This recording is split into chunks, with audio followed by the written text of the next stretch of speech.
حضرت اکرم رحمۃ कहते हैं कि हज़रत इब्न रवाहा रज़ी अल्लाह ताला अन्हो अपनी बीवी के पहलू में लेटे हुए थे।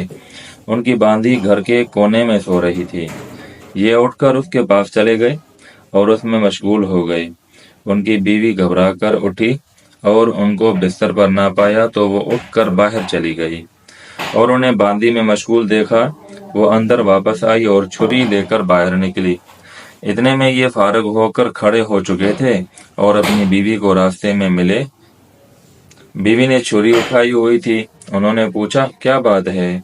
बीवी ने कहा, हाँ, क्या बात है? अगर मैं तुम्हें वहां पा लेती जहां मैंने तुम्हें देखा था तो मैं तुम्हारी कंधों के दरमियान ये छुरी घोंप देती।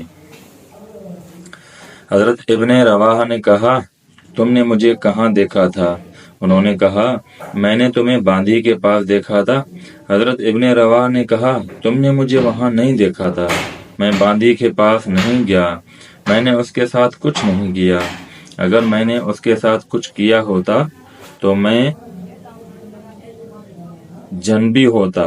और हजूर सल्लल्लाहु अलैहि वसल्लम ने हालत जनाबत में कुरान पढ़ने से हमें मना फरमाया है और मैं अभी कुरान पढ़कर तुम्हें सुना देता हूँ।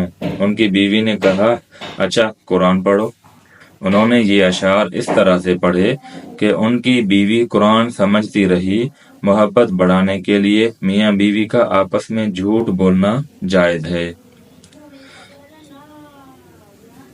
अताना रसूलुल्लाह यतलू किताबहू कमा लाहा मशहूर मिनल फज्र सातिअ।